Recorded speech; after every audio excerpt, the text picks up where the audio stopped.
we are actually going back to Northrend for the finale of the World Soul Saga, and it will be huge. I'm not talking about the updated graphics, some new models. I'm talking about how Northrend is going to be completely different with the recent updates, the new areas that we just got. We will discover Iridikron's gigantic tunnel citadel under dragonblight with floating isles and lava pools, as well as Vyranoth's base in Stormpeaks. We will get huge updates to the Titan facilities, we will get a big follow-up with the tuskarr, the taunka, and most importantly the vrykul that could potentially be playable. Furthermore, we are in for Nerubians, Yogg-Saron's influence, and just a completely different Northrend than the one we had seen back in Wrath of the Lich King. So what is Northrend going to look like in the last Titan?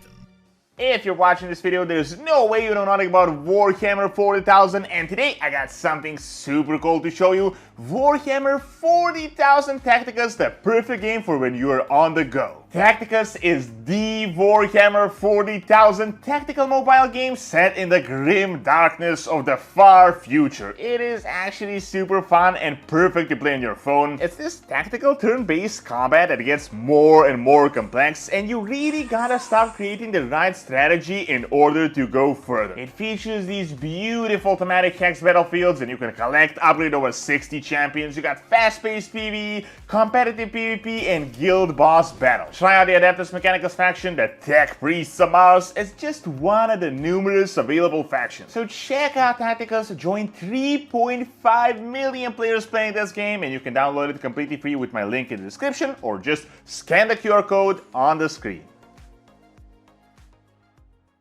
As you may have all heard by this point, we are going to Northrend in the final expansion of the World Soul Saga, The Last Titan, and that, aside from the giant revamp of the Northern Eastern Kingdoms, may just be the most exciting expansion out of all the three, as we are going back to Northrend, a revamped Northrend. We are essentially going to relive Wrath of the Lich King once again, which is, of course, going to be amazing. However, this revamp is going to be so much more than just simply updating the models and keeping the play same, just with new graphics. Now, you may be thinking, I mean, we barely know anything. This is like 2 expansions from this point, so what is even the point of discussing it right now? And you're kinda right, but luckily we actually do have some new information, actually quite a bit of information on what it is going to look like. First of all, we got 2 brand new books covering new zones and updates to the continent of Northrend, which will definitely be visually followed up in the new expansion, and we also have some post-BlizzCon interviews and some other hints that reveal some of the plans. So, while they didn't talk about the Last Titan specifically, they did talk about Midnight, and they explained how a revamp is going to work, which is going to be unlike anything we had ever seen back in the history of World of Warcraft. They talked about enlarging quota loss and not just simply updating the models, but completely rebuilding the zone. Their goal is to keep the same aesthetic and the old nostalgia feel, but also to add new storylines and new parts of the zones that will be relevant to the expansion. I think we can translate this exact same logic to the Last Titan and Northrend as well. Now, luckily, Northrend isn't actually in a nearly as bad of a situation as Quotalas is. I mean, Quotalas by this point looks like a PlayStation 2 game, and you can't even fly in there, while Northrend is quite a large continent with pretty decent-ish graphics, despite being only 1 expansion further than TBC. However, what is very important to note is that all the events back from Wrath of the Lich King have been a really long time ago, and I mean so much has changed since then, like it is completely different at this point in time. Now, of course, I'm not only speculating here. We got about a year back the book Exploring Azeroth Northrend, which was actually the official follow-up on the events, and it showed us what Northrend was like after the Shadowlands, so in the very recent past, and now it is obvious that this has just been story building for the Last Titan and what will happen in that expansion and the entire World Soul Saga. Furthermore, we recently had the War of the Scaleborn book that was released only a few months back that gave us information on the ancient Dragon War, the entire aspect Primal Incarnate split, and while this might not be relevant as the previous book, it was based in Northrend, and it added a bunch of new locations and new characters that we will very likely see in Northrend in the Last Titan. For example, we know that Iridikron had a really big base there called Heroes Deep, which is somewhere around dragonblight, and this was where the Primal Incarnate faction center of power was when Iridikron apparently usurped power from Varrock. He had massive tunnels dug out beneath the zone that he could control with earth magic so that he could change the direction of the tunnels to make the intruders lose their way. This was massive, and I mean massive. It had a magma lake, several islands of stone, central platform where he led from, with a floating island as well, and keep in mind, all this is underground. Some speculate this could be a part of the cavern system that Arthas got lost in back in Warcraft 3, but I digress. The important thing to note is that they added this in the lore just now, and we had a Iridikron cinematic like a week back, and he really seems to be saved for a really long-term villain, waiting for the Titans to arrive, which will be happening in the last Titan. So almost certainly, you can expect him to revive his old base of operations, and this could either be a new raid or maybe even a new zone like the Zerala Caverns, but bigger, unless people just get really bored of the underground stuff by the World Soul Saga finale. Furthermore, we had info on Iridikron's sister that was transformed into a Titan Dragon, which could definitely play a big role in the last Titan as well. Second in the book, we had the Frozen Fangs, which was the home of Vyranoth, which is now on our side, and you can imagine, unless she betrays us by this point, this could be our new base of operations. It was a frozen area, most likely around the northern coast of Icecrown and the Stormpeaks. Now keep in mind, all this info is just from the War of the Scaleborn book, but we also had more general lore all throughout Dragonflight, and there was even a small revamp of Dragonflight in the Dawn of the Infinite instance as well. However, that is just for the new zones, but as I said, the other book, Exploring Azeroth Northrend, actually gave us information on the zones that we're already familiar with, which means we have a general direction how we could expect the old zones to look like now. As I said, it is very likely they may have enlarged and we could get a very different kind of Northrend, but what will these zones actually be like?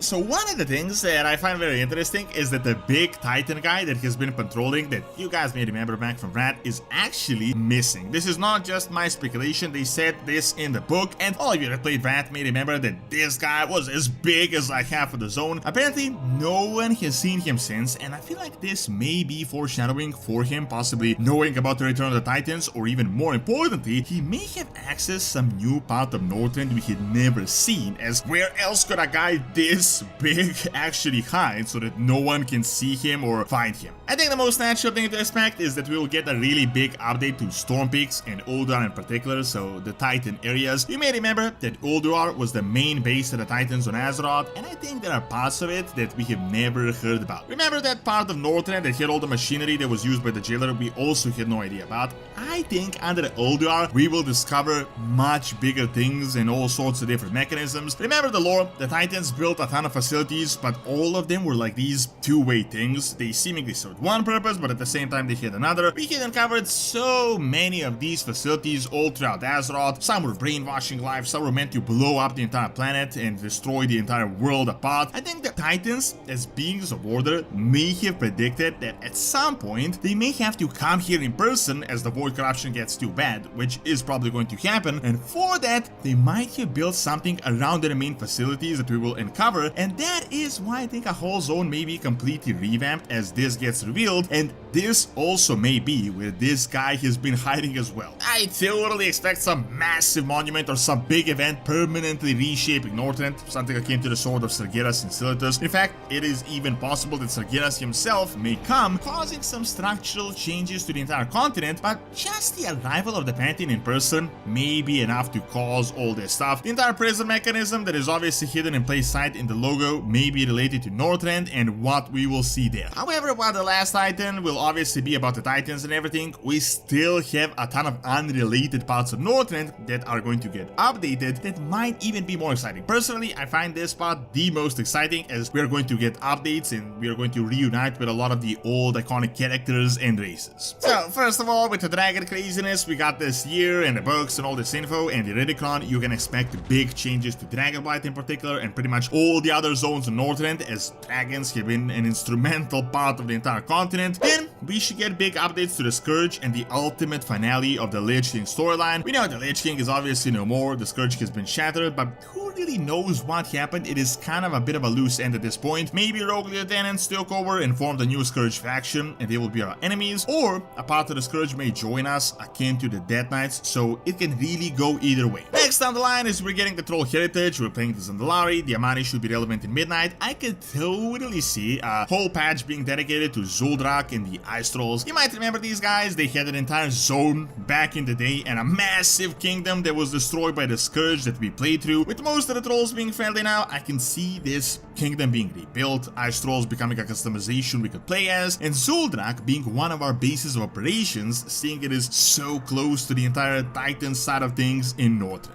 Along with the iconic races, I think we're going to get a big tuskarr storyline as well, similar to the one we got in Dragonfight, and if they don't become playable by that point in time, I don't think it is ever really going to happen. However, what has been confirmed to be relevant are the Ice Dwarves. I've got a few videos on this if you want the details from the book, but long story short, there was a big storyline with the Bronzebeards reuniting with the Ice Dwarves, sort of proclaiming that they're one and just inviting them to Ironforge to sort of join the alliance. I could see Ice Dwarves being big allies to both factions in our new Northern campaign, and I could also see them as a playable customization as they're so similar to regular dwarves. From the Horde side of things, I think we're going to get back with the taunka, and we also are going to get them playable. We got some minor updates on them in the books that showed us that they actually lost some ground, that are not in the best shape they were, but I could definitely see them being a relevant asset soon. Most interestingly though, I think we may be getting big updates to the vrykul. This is something so many people are excited about, and I think it is about time we get them actually playable. We're getting big information about the Titan Forge, how many of these races were not exactly willingly helping the Titans, many of them were enslaved. I think we're going to get a big storyline with the entire Titan Forge, the Earthen and all those races around Ulduar, and alongside them, I could see a big vrykul update, as after all, the vrykul are former Titan Forge that are now independent. We're also getting a ton of human lore with these new Arati, we're getting tiers, so with the Titans coming back, I could see us finding common ground with the vrykul, which could give them a good reason to join us, as previously they were allied with the Scourge, now they don't have anyone unless they decide to join the Titan faction. Now, while we're talking about Northrend, we can't not mention the Nerubians and Yogg-Saron. This is, of course, super hard to predict. A different band of them is going to be relevant in the war within, but depending on how that goes, I could totally see Nerubians being a huge part of the last Titan. As they used to be our allies, we know they rebelled against Yogg-Saron. As I said, super hard to predict this early what could happen, but if the Nerubians become playable before that, they're 100% going to be super important in this expansion. Now, with Yogg-Saron, it is also super hard to say as well, seeing that we might deal with Xalatat and all the Void and all that stuff in Midnight, so that might be done by that point, but I do feel like it's going to have some impact, at least through the Nerubians. What is really interesting though, and once again, this is hard to say, but Avaloran could potentially be above Northrend, sort of north of Northrend, where those Titan heretics are that rebelled against the Titans, with maybe a new human kingdom there as well. So unless Avaloran happens in the war within or Midnight, which I personally think is going to be the timing, we could see a brand new island off the coast of Northrend as well. Now, another really interesting thing that is once again too early to say, but that is that Dalaran could actually return. Personally, I feel like Dalaran may even settle back to the ground in Midnight, which could be a big possibility, but for the nostalgia purpose, Dalaran flying back to the Crystal Song in Northrend could be a huge selling point. You all know Blizzard is about bringing back the peak of Warcraft, that is why they're doing this entire World Soul Saga thing, bringing back Northrend, which was when WoW had the most amount of players, so from a marketing purpose, I think floating Dalaran could be a huge point in getting old players to try out the new expansion. Overall though, the entire revamp of Northrend The Last Titan will potentially be the most exciting feature of the entire saga. Don't forget to check out Warhammer 40,000 Tacticus that you can download with my link in the description or the QR code on the screen. Thank you for watching. Check out the new Dragonblight city that may be coming by clicking on the screen, and check out my video on ancient Greek colonies in Spain by clicking on the screen as well. See you next time.